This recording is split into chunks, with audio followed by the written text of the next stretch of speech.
চালক হযরত হাফেজ মাওলানা ফারুক হোসেন আলোচনা করে ধন্য করেছেন।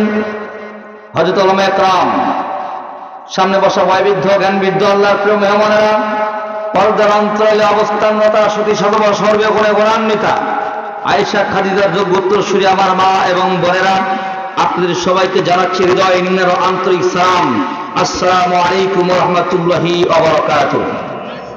আমি জানতে চাই আপনারা সবাই কেমন আছেন? আর একটু জোরে বলেন কেমন আছেন? আমাদেরকে জানতে হবে, জোরে বলেন ঠিক কিনা? মুসলিম জাতি আজ ভালো নেই। কেন ভালো নেই? তার কারণ আছে। যারা ইব্রাহিমের সন্তান অর্থাৎ ইব্রাহিমকে জাতির পিতা মনে করে তারা ভালো নেই, জোরে বলেন ঠিক কিনা? ইব্রাহিম বাদ দিয়ে যারা অন্যকে জাতির পিতা মনে করে তারা ভালো আছে, জোরে বলেন ঠিক কিনা? কেন? আদি পিতা আদম, জাতির পিতা ইব্রাহিম। ইব্রাহিম আলাইহিস সালামের বন্ধুরা যখন তাকে গিয়ে বলল ইব্রাহিম চলো মেরায় যাই, ইব্রাহিম কি বলেছিল? বলেছিল আমি অসুস্থ। আসলে তিনি অসুস্থ ছিলেন মানসিকভাবে, শারীরিকভাবে নয়। মানসিকভাবে অসুস্থ হওয়ার একটাই মাত্র কারণ, যেই সমাজে মানুষ মূর্তি পূজা করে, সুদ ঘুষ জেনা ব্যবসা হত্যা লুণ্ঠন খুন খারাপি সমস্ত অন্যায় অত্যাচার জুলুম নির্যাতন রন্ধে রন্ধে প্রবেশ করে, যেই সমাজে আল্লাহর আইন বিচার হয় না, যেই সমাজে ইনসাফ কায়েম হয় না, সেই সমাজের মুসলমানরা কখনোই ভালো থাকতে পারে না, পারে না, পারে না। জোরে বলেন ঠিক কিনা? আজকে সারা পৃথিবীর দিকে তাকিয়ে দেখেন, অবাক হয়ে যায়। ফিলিস্তিনের দিকে যখন তাকায় অবাক হয়ে যায়। গত মাসে ফিলিস্তিনের মসজিদ বাইতুল আকসা, এই বাইতুল আকসা মসজিদের ইমাম সাহেব যখন খুতবা দেওয়ার জন্য দাঁড়ালেন, জনগণ বলেন হুজুর আজকে আপনি এমন খুতবা দিবেন যেই খুতবার মাধ্যমে সারা বিশ্বের মুসলমানরা আজকে জাগ্রত হবে। ইমাম সাহেব চোখে পানি নিয়ে দুঃখ ভরা মন নিয়ে চিৎকার করে জনগণের সামনে বলল, ফিলিস্তিনের মুসলমানেরা, যেই মুসলমানদেরকে এখনো পর্যন্ত জাগাতে পারেনি, এদেশের 2 লক্ষ মানুষ আজকে আহত হয়ে পড়ে আছে, পঙ্গুত্ব বরণ করেছে, 18 লক্ষ মানুষ ক্ষুধার্ত অবস্থায় দিন কাটাচ্ছে, 20 লক্ষ মানুষের বাড়িঘর জ্বালিয়ে পুড়ে ছারখার করে দেওয়া হয়েছে। যেই দেশের মানুষ, যেই সমাজের মানুষ দেখতেছে ফিলিস্তিনের লক্ষ লক্ষ মানুষ তারা বাড়ি ছাড়া ঘর ছাড়া সন্তান হারা, যেই ফিলিস্তিনের বুকে কমপক্ষে 50,000 মানুষের অধিক মানুষকে নির্মমভাবে মাত্র 2-1 মাসের মধ্যে হত্যা করা হয়েছে, তারপরেও যেই মুসলমানদেরকে এখনো জাগানো যায়নি, যেই মুসলমানরা এখনো পর্যন্ত জাগেনি, তারা কবে জাগবে তা জানি না।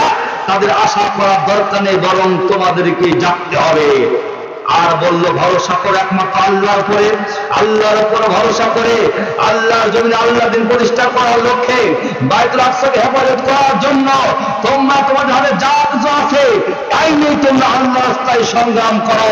ওই আল্লাহ রাব্বুল আলামিন আমাদের জন্য সাহায্যকারী হিসাবে পাঠিয়ে দেবেন। জোরে বলেন ঠিক কিনা? এখন তখন জন্য আমার মুসলমানদের ঘুম কবে ভাঙবে? আপনারা দেখছেন আজকেও ঢাকাতে যে পরিমাণ মারামারি হয়েছে, বাংলাদেশকে নিয়ে গভীর ষড়যন্ত্রে মানুষের লিপ্ত আছে ওই মুশরিকের দলেরা। এই জন্য সেদিকে আমাদের সাবধানতা অবলম্বন করতে হবে। আসুন আমরা সব দিক ভুলে গিয়ে মহাগ্রন্থ কোরআনুল কারীমকে আঁকড়ে ধরার চেষ্টা করি, কোরআনুল কারীমের জ্ঞান অর্জন করার চেষ্টা করি।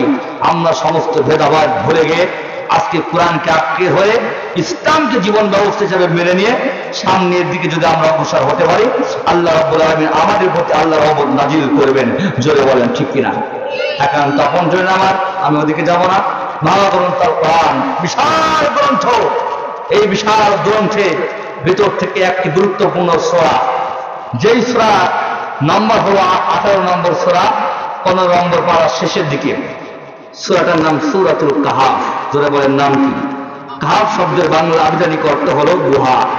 এই সূরার আয়াত সংখ্যা হলো 110টা, রুকু সংখ্যা 12টা। এই সূরার শব্দ সংখ্যা হলো প্রায় 4,500। এই সূরাটার শব্দ সংখ্যা প্রায় 1542টি আর 4,225টি অক্ষর রয়েছে। এই সূরাটা এত গুরুত্বপূর্ণ সূরাটা যখন নাজিল হয়েছিল, আল্লাহ রাব্বুল আলামিন এই সূরাটার সঙ্গে ৭০,০০০ রহমতের ফেরেশতা এই দুনিয়ার বুকে পাঠিয়েছিলেন।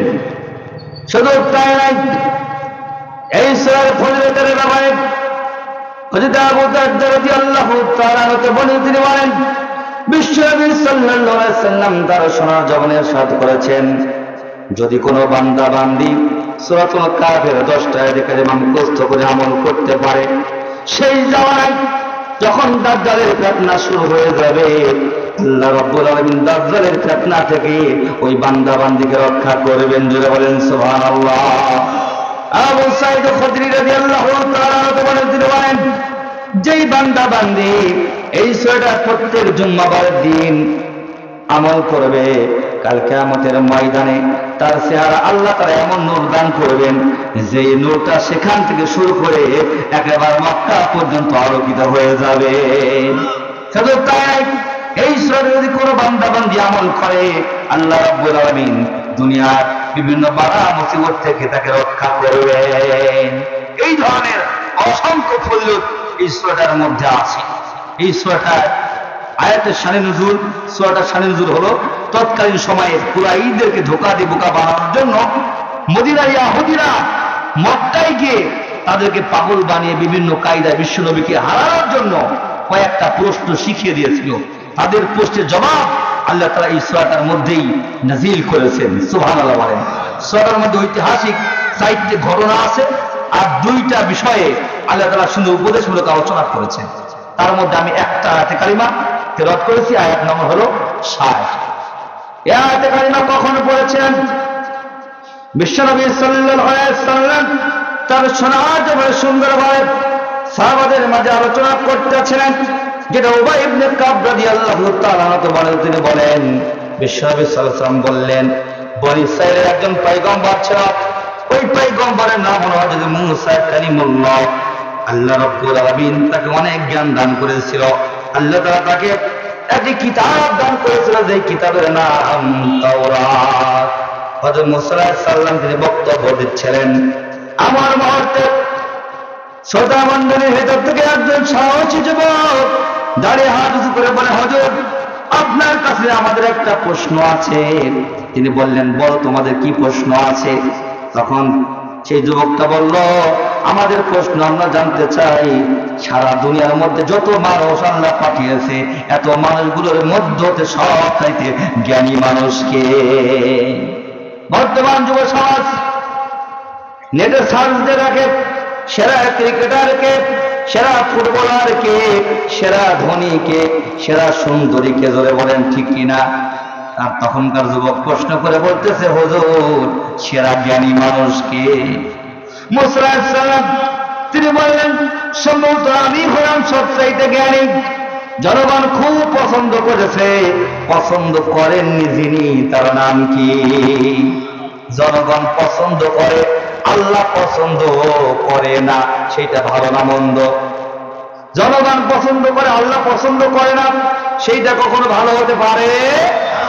জনগণ পছন্দ করে না কিন্তু আল্লাহ পছন্দ করে, সেইটাই ভালো হওয়া দরকার। জোরে বলেন ঠিক কিনা? কারণ অধিকাংশ মানুষ পথভ্রষ্ট। আল্লাহ বলেন, তুমি কিভাবে বললেন? মূসা আলাইহিস সালাম তখন বলেন, ও আল্লাহ, আমি এইভাবে বলেছি, আপনি আমার কাছে তাওরাত নাযিল করেছেন আর আমি আপনার পয়গম্বর, সেই হিসাবে আমি বলেছি আমি মনে হয় সবচাইতে জ্ঞানী। আল্লাহ বললেন যে না, তোমার চাইতেও জ্ঞানী মানুষ দুনিয়ার বুকে আছে। মূসা আলাইহিস সালাম আল্লাহর কাছে ফরিয়াদ করে বলল, আল্লাহ আমি সেই জ্ঞানী লোকের সন্ধান পাইতে চাই, আল্লাহ আমি তার সাক্ষাৎ লাভ করতে চাই, কারণ জ্ঞানী মানুষ যেখানে আছে সেখানে সবারই যাওয়া দরকার। যারা জ্ঞানী আর যারা জ্ঞানী নেই তারা কখনো এক হতে পারে না। জ্ঞানী লোকের কাছে যাওয়া লাগবে। আজকে আপনারা এখানে আসছেন কিসের জন্য? জ্ঞান অর্জন করার জন্য। আল্লাহ রাসূল বলেছেন, যারা জ্ঞান অর্জন করতে যাবে আল্লাহ রাব্বুল আলামিন তাদের জীবনের গুনাহ খাতাগুলো মাফ করে দেন। এই জন্য জ্ঞান অর্জন করতে যাওয়া দরকার আছে না নাই? একান্ত আমার এই জন্য মূসা আলাইহিস সালাম যখন আল্লাহর দরবারে বলল, আল্লাহ আমার জ্ঞান অর্জন করা দরকার, আমি সেই জ্ঞানী লোকের কাছে যাব, তার পরিচয়টা আমাকে দেয়া দেন।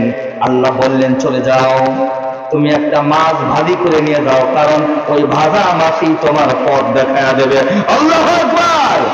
ভাজা মাছ পথ দেখিয়ে দেবে, আশ্চর্য ব্যাপার। মুসা সালাম তাই করলেন, সমুদ্রের থেকে একটা মাছ ধরে ওই মাছটা সুন্দর করে ভাজি করলেন। ভাজি করার পরে সঙ্গে তার একজন প্রিয় বন্ধু, ওই বন্ধুটার নাম হলো ইউসা ইবনে নুন, তিনিও কিন্তু আল্লাহর নবী ছিলেন। তাকে বললেন চলো আমরা দুইজন একটু সফর করি। এবার তারা দুইজন সফর করতে লাগলো।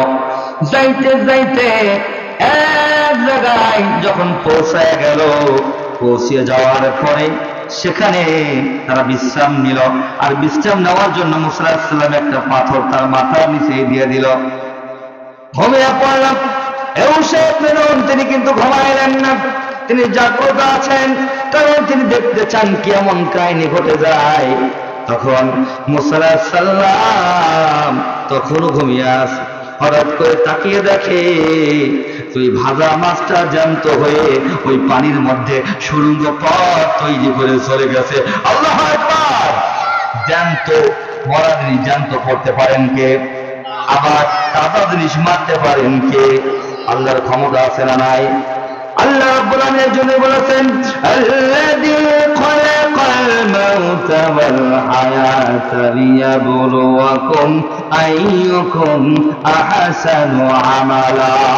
তিনি সেই সত্তা যার হাতে রয়েছে মৃত্যু আর যার হাতে রয়েছে জীবন। ওই জীবন মরণের মালিক আল্লাহ। আল্লাহ তাআলা হায়াত এবং মওতকে সৃষ্টি করেছেন একটাই মাত্র কারণ, তিনি জানতে চান তোমাদের ভিতর থেকে সৎকর্মের দিক থেকে তারা বেশি এগিয়ে আছে। অর্থাৎ আল্লাহ পরীক্ষা করার জন্যই আমাদের এই জীবনটা দান করেছেন। কিন্তু আমরা পরীক্ষা দিতে এসে আমরা যা করছি মনে হয় আল্লাহ আমাদের এই জন্যই পাঠিয়েছে।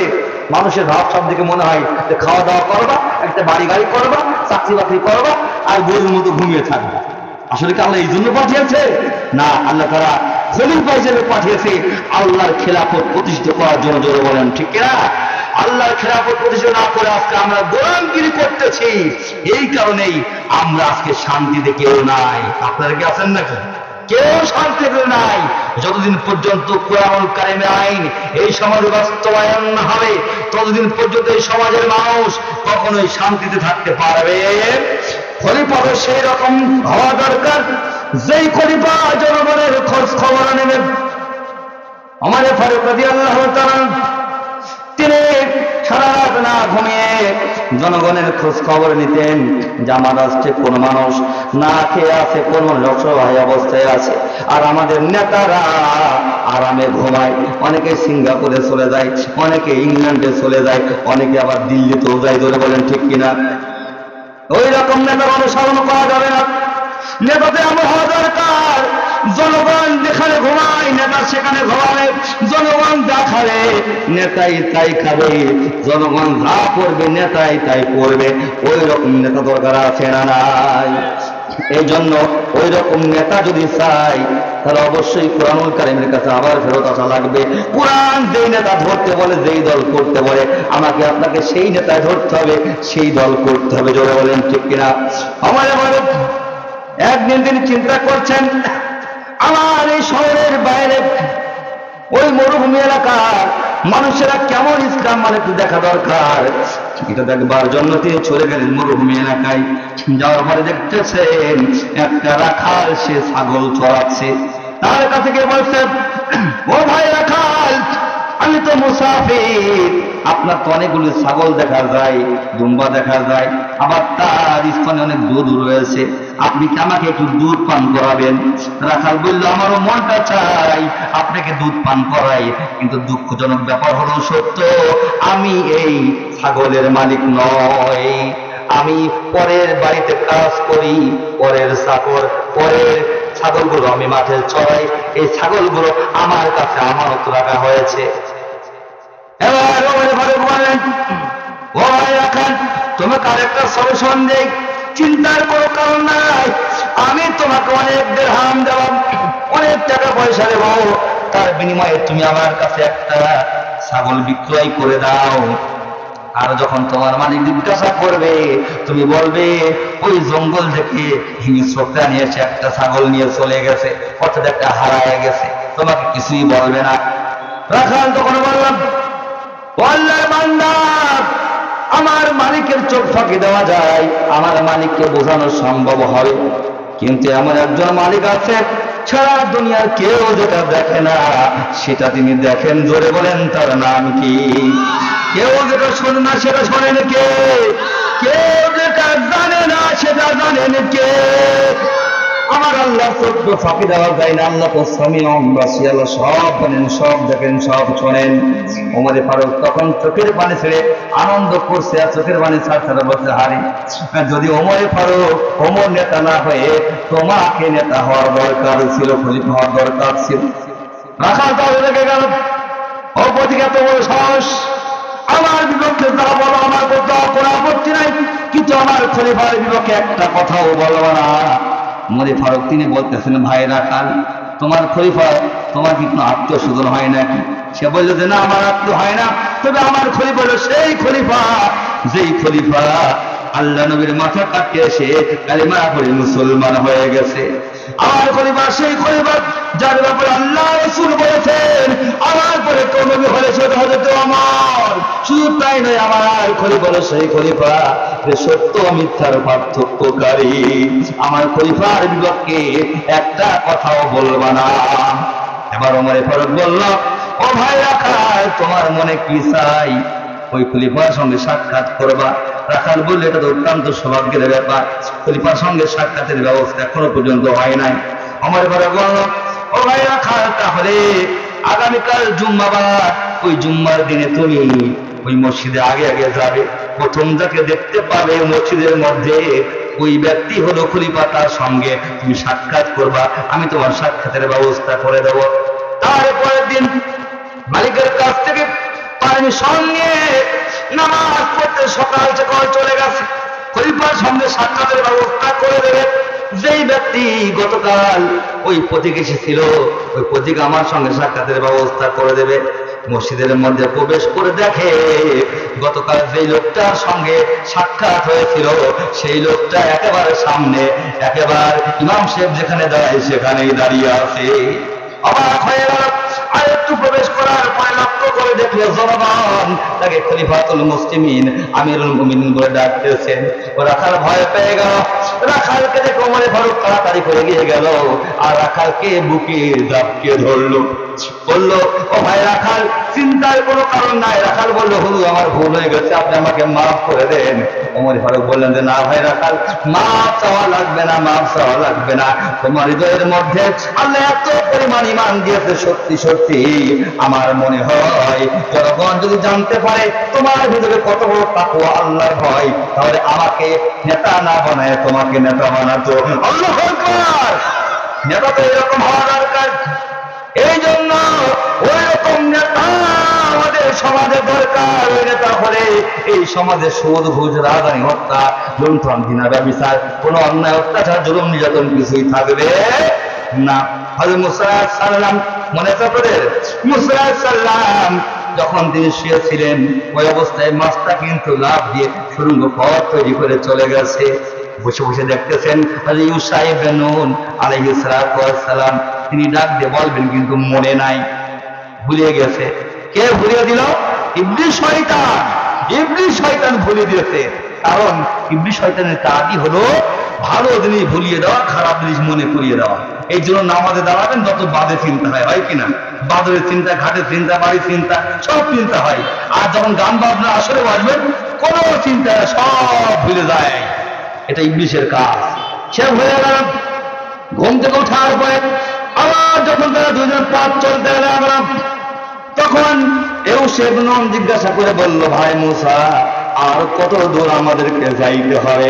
তখন মুসা আলাইহিস সালাম ইউসা ইবনে নুনকে কি বলেছিল তার জবাবে আল্লাহ সে কথাই রেকর্ড করে আজ থেকে প্রায় 1450 বছর পূর্বে কোরআনুল কারীমের সূরা কাহফের মধ্যে আল্লাহ তাআলা বলছে, ওয়া ইযা ক্বালা মুসা, আর স্মরণ করো সেই সময়ের কথা যখন বলেছিল মুসা লিফাতাহু, কাকে বলেছিল? তার সঙ্গীকে বলেছিল, অর্থাৎ ইউসা ইবনে নুনকে বলেছিল। কি বলেছিল? লা আবরাহু حتى بلغ مجمع البحرين أو أمضي حقبا الله أكبر তিনি তার সঙ্গীকে বলেছিল ও আমার সঙ্গী আমরা পথ চলতেই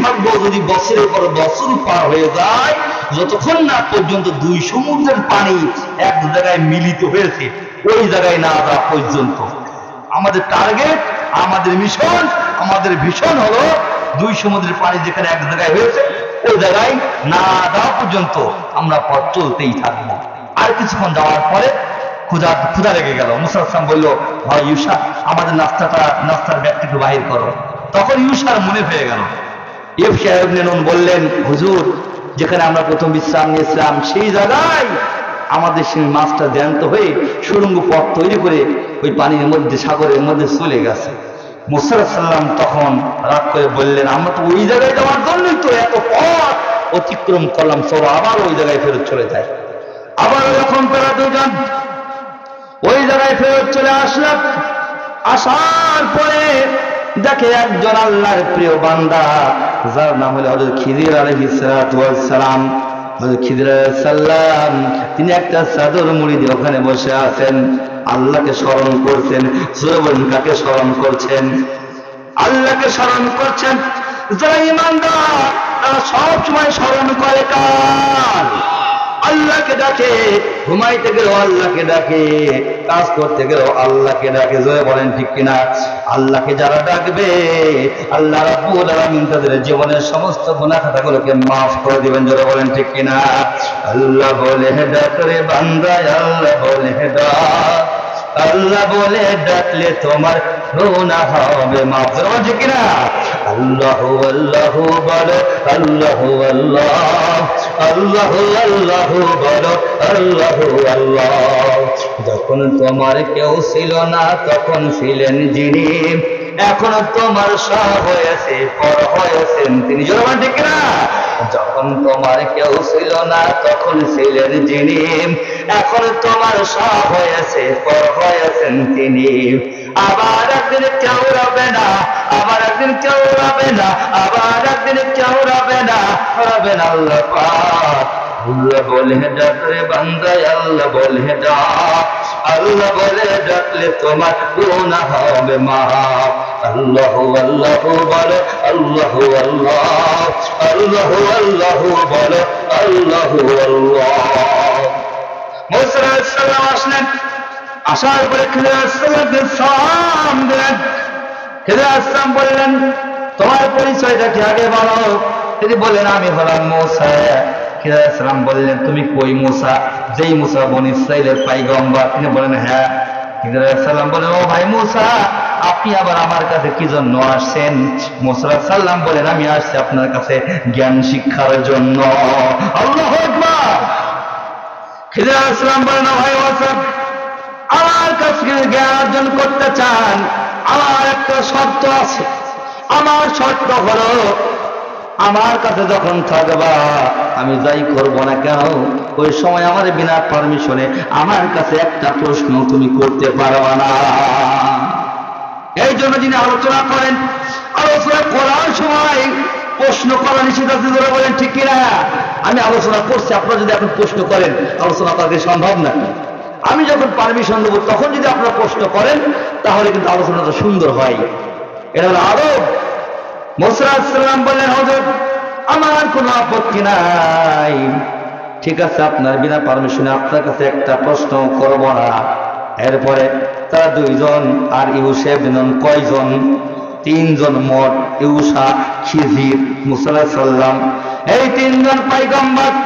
পথ চলতে লাগলো অনেক দূর যাওয়ার পরে একটা মাঝিকে দেখতে পাইল আর ওই মাঝিকে কাছে ডাক দিয়ে বলল ভাই মাঝি আমরা একটু সফর করতে চাই তোমার নৌকাটা দরকার ওই মাঝি আনন্দ চিত্তে বলল আল্লাহর বান্দা খিজির চিন্তার কোনো কারণ নাই আপনাদের কাছ থেকে 1 টাকাও ভাড়া নিব না বিনা ভাড়ায় বিনা টাকায় আপনাদেরকে নৌকা দিলাম যান আপনারা ঘুরে আসেন এবার তিনজন নৌকায় উঠলেন নৌকায় উঠার পরে নদী পার হয়ে যখন ওপারে চলে গেল হযরত মুসা আলাইহিস সালাম ইউসুফ বিন উনতা দুই রুহায়ে নেমে পড়ল। খিজির আলাইহিস সালাম তিনি সেখানে নামলেন না। না নামার কারণ আছে। না এরা কি করেন, হাতে একটা লাঠি ছিল, ওই লাঠি দিয়ে এমন জোরে আঘাত করলো, এক আঘাতে ওই নৌকার একটা তক্তা ভেঙে গেল। মুসার রাগ কম না বেশি?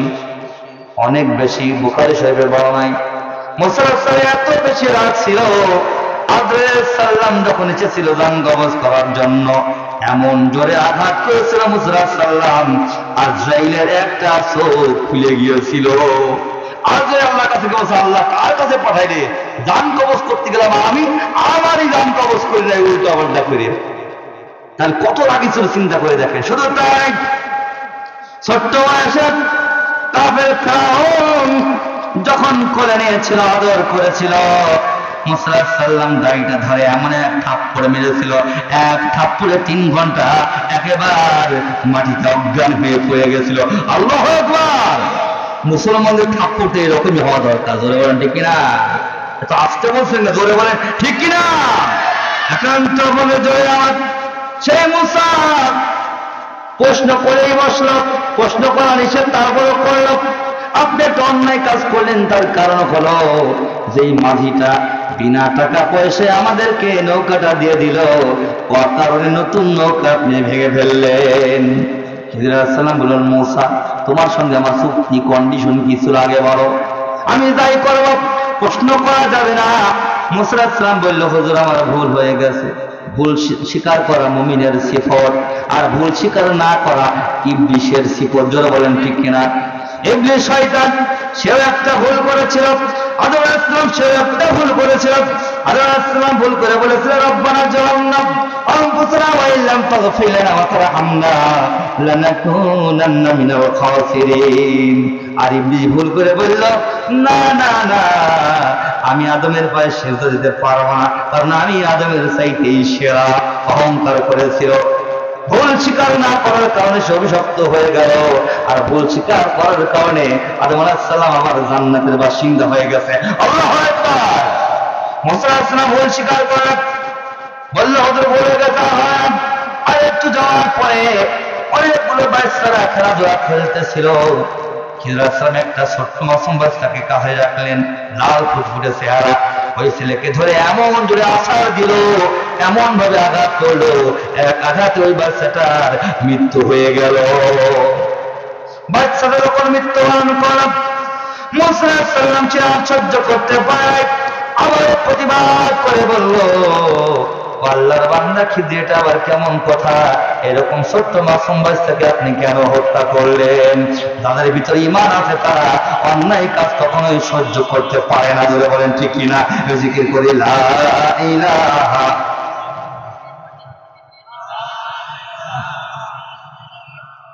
লা ইলাহা লা ইলাহা আসমানে আল্লাহ জমিনে আল্লাহ, আসমানে আল্লাহ জমিনে আল্লাহ, হায়াতে আল্লাহ মওতে আল্লাহ, লা ইলাহা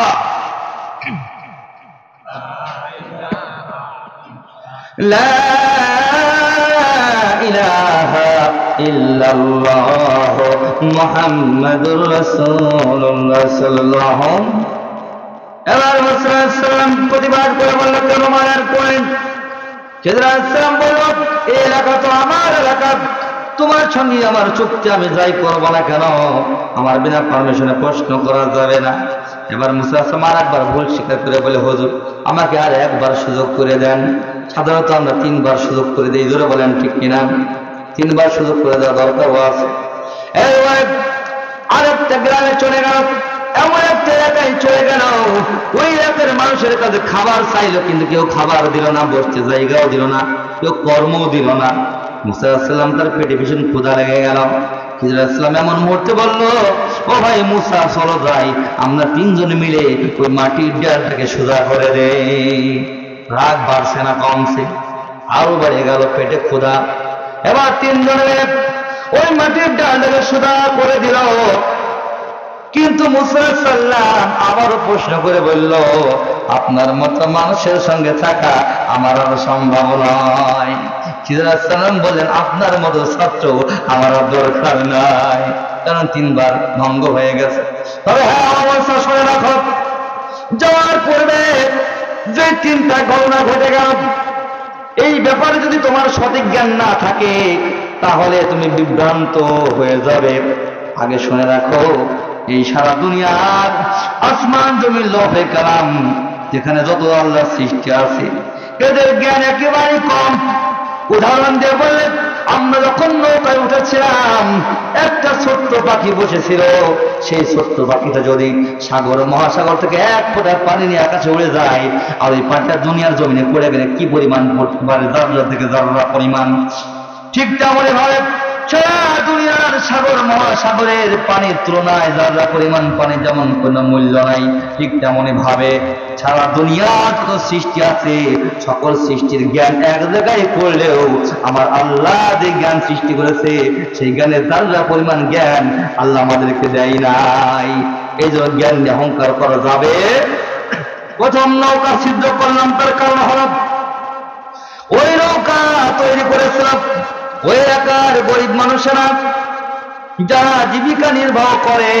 দুঃখজনক ব্যাপার হলো সত্য, আমরা যে এলাকায় আসলাম এই এলাকার বাচ্চা হলো জালেম বাচ্চা। জালেম বাচ্চা আমাদের সমাজে আছে না নাই?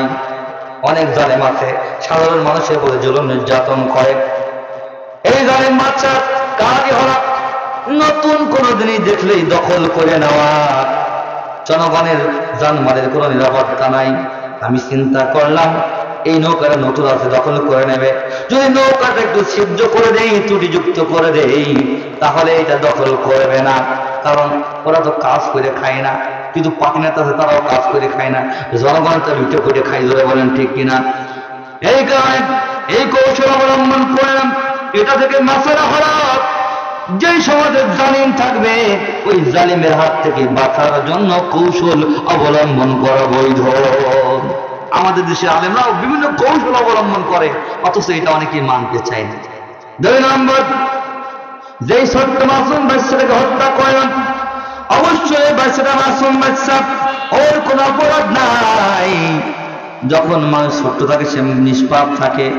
আল্লাহ তাআলা এই জ্ঞানটা আমাকে দিয়েছে, তোমাকে দেয় নাই, কারণ আল্লাহ সব জ্ঞান সবাইকে দান করেন না।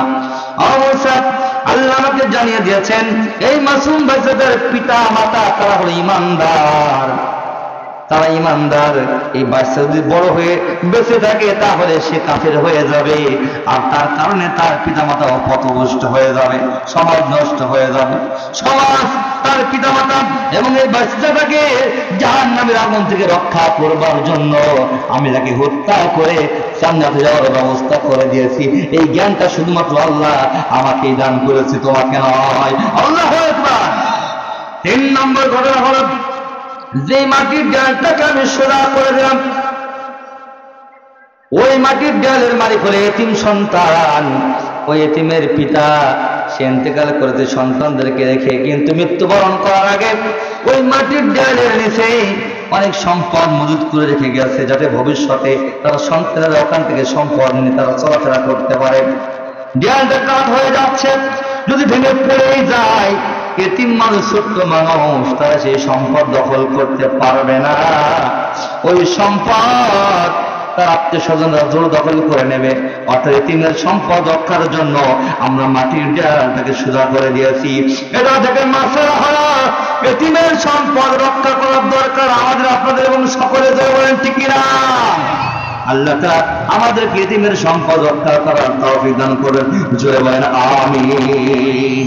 তাহলে সূরাতুল কাহফের যে আলোচনা আমরা শুনলাম, একটা মাত্র আয়াত, এই আয়াত থেকে অনেকগুলো শিক্ষণীয় বিষয়গুলি রয়েছে।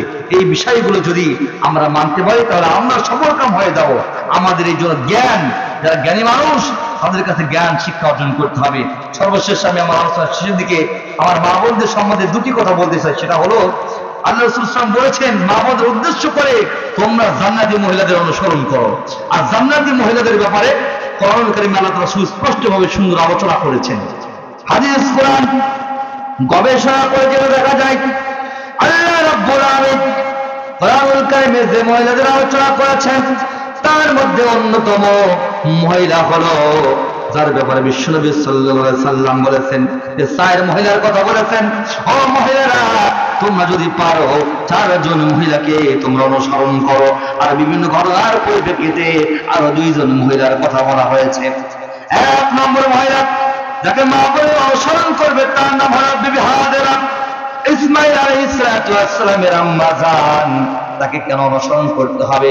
ইব্রাহিম আলাইহিস সালাম যখন ছোট্ট ইসমাইলকে নিয়ে তার স্ত্রী হাজেরাকে নিয়ে ওই মরুময় প্রান্তর যেখানে কোনো মানুষ বসবাস করে না, গভীর জঙ্গল, সামান্য মশকে পানি রয়েছে, ওই পানি দিয়ে হাজেরা এবং ইসমাইল আলাইহিস সালামকে রেখে চলে যাচ্ছিল। হাজেরা বলল, আমার স্বামী আল্লাহর পয়গম্বর এই নির্জন নিস্তব্ধ এলাকায় জঙ্গলের মধ্যে আমাদেরকে ফেলে আপনি চলে যাচ্ছেন, এটা কি আপনি নিজ ইচ্ছায় নাকি আল্লাহর হুকুমে? ইব্রাহিম আলাইহিস সালাম বললেন, আমি আল্লাহর হুকুমে তোমাদেরকে এখানে রেখে যাচ্ছি। এই কথা বলবার পরে হাজেরা বলেছিল, আল্লাহর হুকুমে যদি আপনি আমাদেরকে রেখে যান আমার কোনো আপত্তি নাই, কারণ আমাদের সঙ্গে আল্লাহ আছে। সূরা বলেন কি আছে? যার সঙ্গে আল্লাহ আছে তার কোনো ভয় থাকতে পারে? জিকির করে লা ইলাহা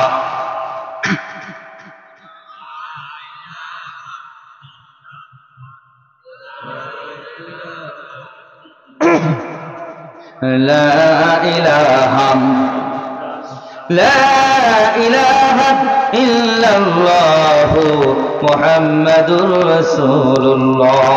এই জন্য মহিলাদের শিক্ষা হইল মা হাজেরা যেরকম আল্লাহর উপর তাওয়াক্কুল ভরসা করেছিল ওই রকম ভরসা করতে হবে আল্লাহর উপরে, কোনো টাকা পয়সার উপরে নয়।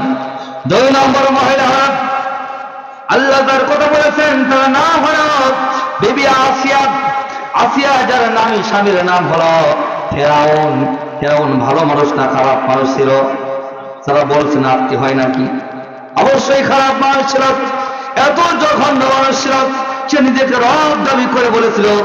সে বলেছিল আমি তোমাদের রব, আনা রাব্বুকুমুল আলা, আমি তোমাদের সব, এই কথা বলেছিল। বিবি আসিয়াকে বলা হলো তুমিও আমাকে রব হিসাবে মেনে নাও।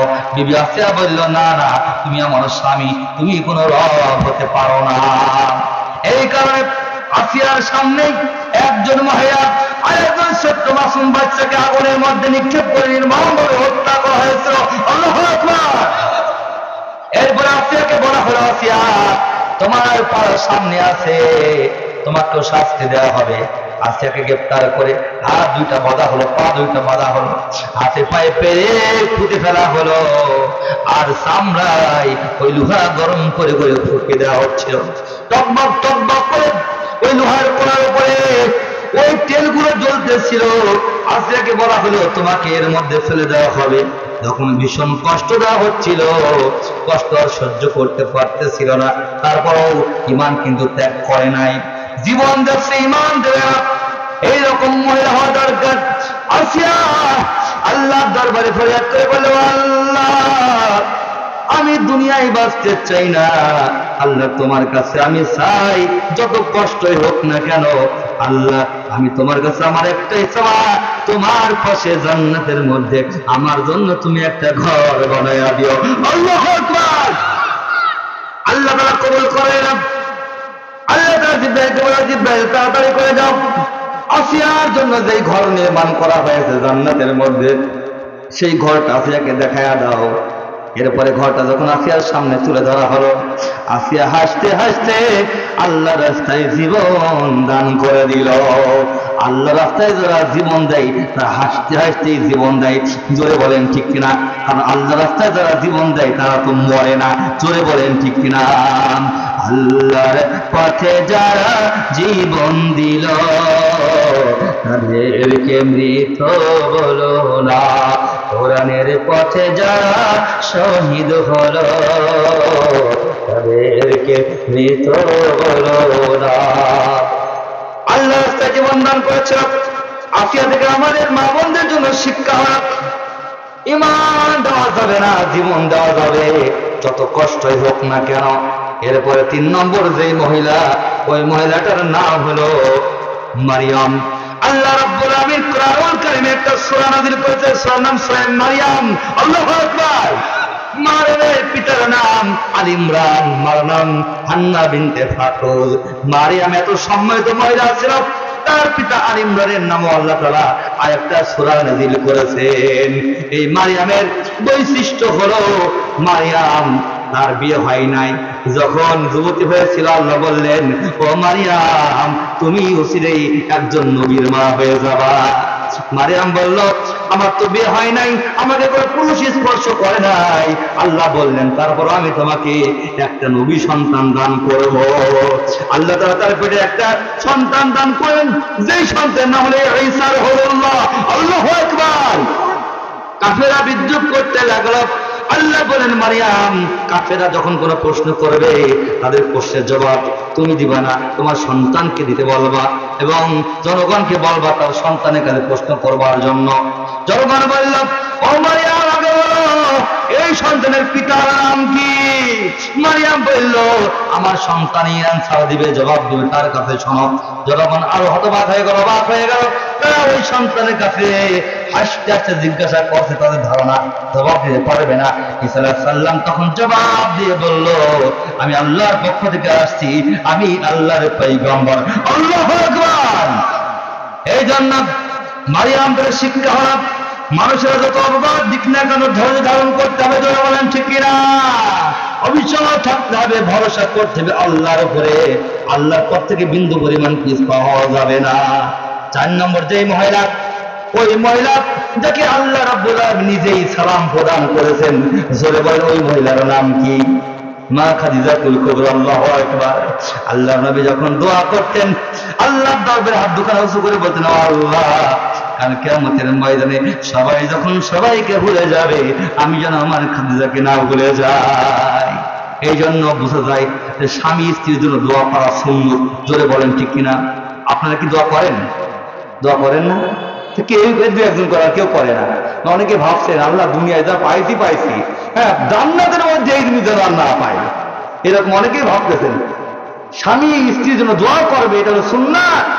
এই দোয়াটা করবেন। মা বোনদের দুই দেবো, কারণ মা বোনেরা মনে হয় এমন ব্যবহার করে না যে স্বামী তার জন্য দোয়া করবে, আল্লাহ জান্নাতের মধ্যে আমি এবং আমার স্ত্রীর একসঙ্গে থাকতে পারি, এরকম ব্যবহার করে না বলেই তো আমার ভাইয়েরা তারা স্ত্রীর জন্য দোয়া করে না। তবে ইনশাআল্লাহ আজ থেকে আপনারা দোয়া করবেন, আল্লাহ আমি এবং আমার স্ত্রী জান্নাতের মধ্যে একসঙ্গে থাকতে পারি। আল্লাহু আকবার। খাদিজাতুল কুবরা যখন তার ইন্তেকালের সময় হয়ে গেল, তিনি কাঁদতেছেন, চোখের পানি ছাড়তেছেন। ফাতেমাতুজ জোহরা তিনি তাড়াতাড়ি করে বিশ্বনবীর কাছে গিয়ে বললেন, আব্বা জান, আমাদের মা আম্মা জান তিনি কাঁদতেছেন, তাড়াতাড়ি করে চলেন। বিশ্বনবী সাল্লাল্লাহু আলাইহি সাল্লাম বিবি খাদিজার কাছে আসলেন। মা খাদিজার কাছে যে বললেন, ও খাদিজা কি হলো? খাদিজা চোখের পানি ছেড়ে বলতেছিল, আমার স্বামী আমার চলার পথে যদি কোনো অন্যায় করে থাকি আপনি আমাকে মাফ করে দিবেন। আল্লাহ রাসূল বলতেছেন, খাদিজা এতদিন সংসার করা হলো 25 বছর ধরে, তুমি একটা ভুলও আমার সঙ্গে করো নাই, একটা খারাপ কাজও আমার সঙ্গে করো নাই। আমি তোমার জন্য আল্লাহর দরবারে সব সময় দোয়া করি। আল্লাহু আকবার। খাদিজা বললেন, যদি আপনি আমাকে এত ভালোবেসেই থাকেন তাহলে আমার উপরে চাওয়া আছে। আল্লাহ বলেন, তুমি কি চাও? খাদিজা বলেন, ইয়া রাসূলুল্লাহ, আমার যখন মৃত্যু হয়ে যাবে আমি আপনার কাছে চাই আপনার গায়ের জামা দিয়ে আমার কাফনের ব্যবস্থা করবেন। আল্লাহ রাসূল বলেন, মেনে নিলাম। তারপরে বলেন, নিজ হাতে আপনি কবরস্থ করবেন। তিনি বলেন, মেনে নিলাম।